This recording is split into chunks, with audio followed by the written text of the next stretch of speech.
Welcome to World Vector. A geopolitical tempest unfolds as the vice chairman of China's Central Military Commission is accused of betraying core nuclear secrets to the United States, signaling an unprecedented intelligence offensive by Washington. Let us analyze the situation. The revelation came as a political earthquake jolting Zhongnanhai, with the Wall Street Journal exposing that General Zhang Yusha, vice chairman of China's Central Military Commission, faces grave allegations of supplying the United States, specifically the CIA, with classified intelligence concerning China's nuclear weapons program. This is not merely a corruption scandal. Rather, it inaugurates what might be considered the boldest overt intelligence campaign in modern Washington history. Under the stewardship of CIA Director John Ratcliffe, heralded as President Trump's secret weapon, the agency has abandoned cloaked operations to engage in a direct psychological confrontation. The CIA has released recruitment videos in Mandarin on social media platforms, X, Facebook, Instagram, YouTube, Telegram, and even the dark web, targeting the fears of Beijing's officials with an unsettling message: "Your fate lies in your hands." These tactics demonstrate a CIA actively reviving its operational potency, affirming its role through a string of remarkable victories, ranging from the audacious capture of Maduro in Caracas to the precision night hammer strikes eradicating Iranian nuclear facilities. As the United States assembles formidable firepower for what is anticipated to be a devastating new assault exceeding all previous intensities, the global community holds its breath, questioning the depth of CIA penetration within China's ranks, the degree of internal discord at Zhongnanhai, and critically the likely targets of forthcoming strategic strikes. On May 25, 2026, the Wall Street Journal cited trusted sources attending a high-level Communist Party meeting, divulging severe accusations against Vice Chairman Zhang Yusha. Zhang allegedly transmitted through the CIA crucial technical data on China's nuclear armament program, constituting the most significant military intelligence breach in decades. In addition to espionage, Zhang is under investigation for receiving bribes to promote influential officers, notably facilitating the advancement of Li Shangfu, a former defense minister previously purged. These charges extend beyond treason. Zhang purportedly established factionalism within the Central Military Commission, undermining the unassailable command of Chairman Xi Jinping over the People's Liberation Army. Among the triad of accusations, the nuclear secrets, betrayal, corruption, and faction building, the first carries the gravest penalty, potentially capital punishment, yet skepticism abounds among analysts. Professor Chu Jichun of BN University in the United States questions the plausibility of a senior general like Zhang selling secrets merely for monetary gain, opining that lower-tier officials are more susceptible to bribery, whereas political motivations frequently underpin actions at Zhang's echelon. Dennis Weir, a former senior CIA analyst, interprets these revelations less as straightforward espionage or corruption, but more as a manifestation of internal power struggles. Whether the nuclear leak accusation is a genuine indictment or a deliberately leaked internal communique designed to manipulate public perception remains uncertain. Nonetheless, it highlights crucial anxiety within Zhongnanhai about infiltration of intelligence sources accessing the upper echelons of China's governance. On May 26, Breadybee News reported a substantial success by the CIA in recruiting sources both within and beyond the Chinese governmental apparatus. Since 2025, the agency has produced 3 Mandarin language videos aimed at enlisting Chinese officials to assist U.S. intelligence operations. On January 1, 2024, these recruitment videos were uploaded to multiple social media and clandestine digital platforms, marking an audacious departure from the traditionally covert methods of espionage. This public call for defection constitutes an unprecedented move, directly challenging Beijing's internal coherence by sowing discord and paranoia. The CIA's recruitment efforts intensely target 2 demographics within China's political landscape: senior officials and mid-level younger cadres. The first video dramatizes the pervasive fear generated by relentless internal purges. It portrays an official witnessing the mysterious disappearance or detention of peers, fostering in him the resolve to reach out to the CIA for self-preservation. A strategy captured in the haunting mantra, "Your fate lies in your hands." The video's narration in Mandarin states, "I am not a coward, yet I sense whispered warnings among the crowd. As I climbed the ranks within the party, I saw higher-ups removed like worn-out shoes. Now I realize my own future is equally precarious. Sudden vanishments without trace are common. My greatest concern is for my family's fate intertwined with my own. I must devise a contingency plan. Their fate must not be decided by them. Whispers around you grow louder, shadows draw nearer. Still, perhaps there is another path." The footage concludes with the official contacting the CIA through a tablet device, symbolizing a lifeline amid isolation. The second video appeals to economic dissatisfaction and thwarted prospects for advancement. It castigates the disparity where the labor of these officials enriches an elite minority while their personal lives stagnate. The narrator laments, "People build dreams, yet I have built dreams for others. In this dream I cannot determine the ending. My destiny is decided by others."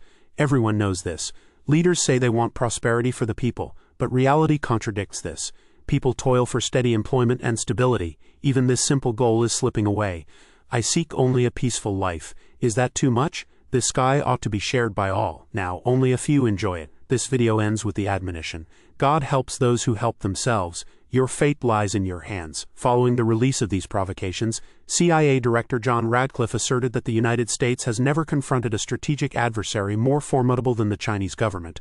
He emphasized the imperative for American institutions to address this threat urgently, innovatively, and with courage, these videos being a mere facet of a broader operational schema. Radcliffe expressed confidence that these videos could penetrate the Great Firewall of China, reaching relevant internal audiences, a claim supported by CIA officials who intimated that their commitment to this approach would wane should results prove negligible. In May 2026, the CIA unveiled a third Mandarin language video aimed squarely at fomenting distrust within Beijing's inner leadership circles. This overt recruitment doubles as psychological warfare, amplifying internal suspicion, miscalculations, factional strife, and division among China's senior officials. Western intelligence analysts concur that the CIA's true objective transcends recruitment. It seeks to instill internal discord to weaken Zhongnanhe from within. Should Xi Jinping discern these provocations, it is anticipated that further purges targeting potential traitors or dissenters will ensue, consequently destabilizing the military command apparatus.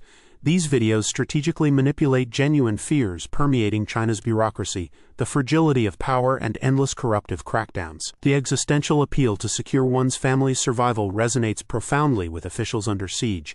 The investigations into Zhang Yusha and Liu Junlu underscore Xi's deeply rooted mistrust toward military leadership. Following successive purges of the Central Military Commission's senior cadre, the originally 7-member commission is effectively reduced to Chairman Xi and newly promoted Vice Chairman Zhang Shendi.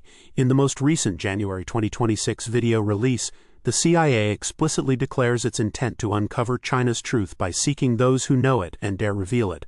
Since President Trump's second term commenced, CIA recruitment from within China has accelerated, reflecting a clear policy priority: restraining China, openly articulated by Trump and Radcliffe alike.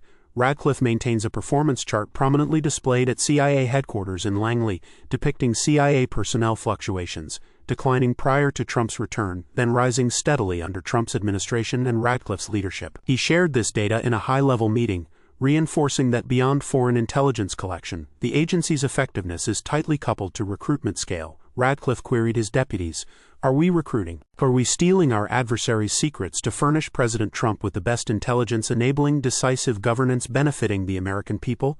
We will brook no compromise." The secret weapon of President Trump.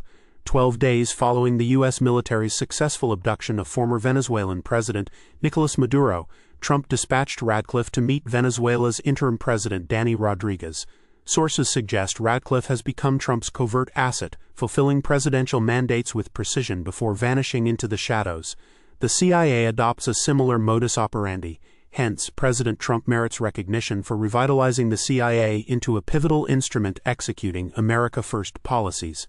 CIA Public Relations Director L. Leons conveyed to Brady B News that under Radcliffe's presidency, the agency is refocusing on core priorities aligned with Trump's national security agenda. The CIA exhibits unprecedented proactivity, embracing risk to secure decisive advantages for the United States. Within a single year, the CIA has contributed significantly to historic victories, especially in the Middle East and Western Hemisphere, safeguarding U.S. interests and enhancing national security.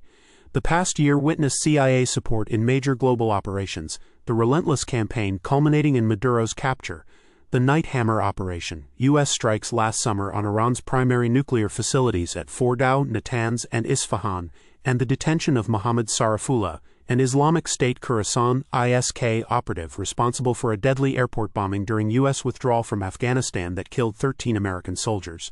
The Night Hammer campaign employed B-2 stealth bombers, GBU-57 bunker busters, and Tomahawk missiles launched from submarines to degrade Iran's nuclear program amid escalating Iran-Israel tensions.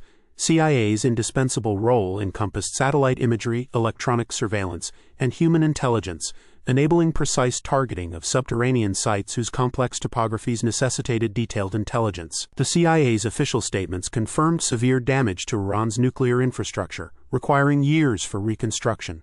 Although not directly conducting military strikes, the agency's intelligence was decisive in operational accuracy and post-strike evaluation. Turning to the Resolute Determination operation, this covert raid led to the capture of Nicolas Maduro and his spouse within Caracas, subsequently extradited to the U.S. on charges of narcotics trafficking linked to terrorism.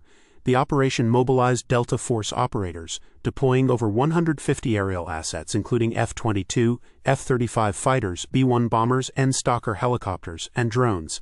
The initial attack neutralized Venezuelan air defenses, unfolding over May 2 and 3, 2026 after months of preparation.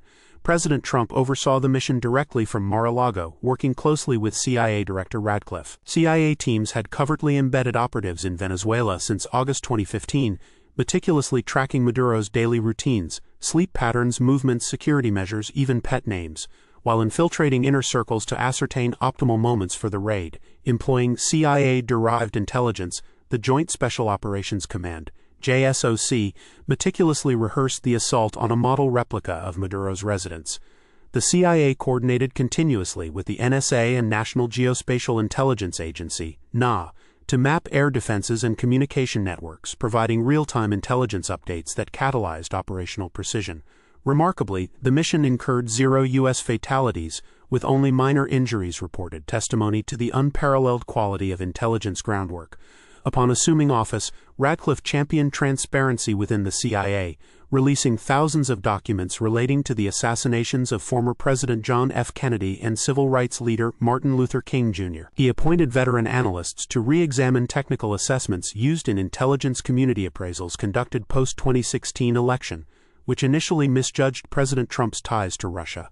Subsequently, Radcliffe declassified and widely disseminated the relevant reports, exposing fabrications and coordinated efforts aimed at undermining Trump's administration. Early in 2025, Radcliffe publicly advanced the credible theory that the COVID-19 virus likely originated from a leak at the Wuhan Institute of Virology rather than natural zoonotic sources.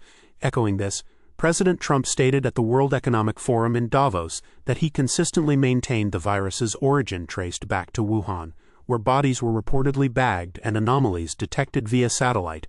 This combination of Trump and Radcliffe, operating as a strategic duo, has revitalized U.S. intelligence capabilities, wielding a clandestine yet immensely potent influence. The palpable anxiety in Beijing, evidenced by their vigorous response to the CIA's recruitment videos, underscores their efficacy. Chinese Foreign Ministry spokesperson Lim Jian condemned the CIA's campaign as blatant political provocation, accusing Washington of violating international norms and maliciously undermining China's national security. China's Ministry of State Security escalated propaganda on WeChat, mocking the videos as absurd theatrics, marred by clumsy rhetoric and illogical argumentation. Simultaneously, Beijing heightened counterintelligence measures, intensifying anti-spy legislation awareness among officials, urging citizen vigilance and reporting of suspicious behavior, and tightening controls on foreign technology usage and cross-border communication within government ranks. Such an energetic crackdown reveals that the CIA's current campaigns represent one of the most formidable covert weapons at President Trump's disposal in targeting China.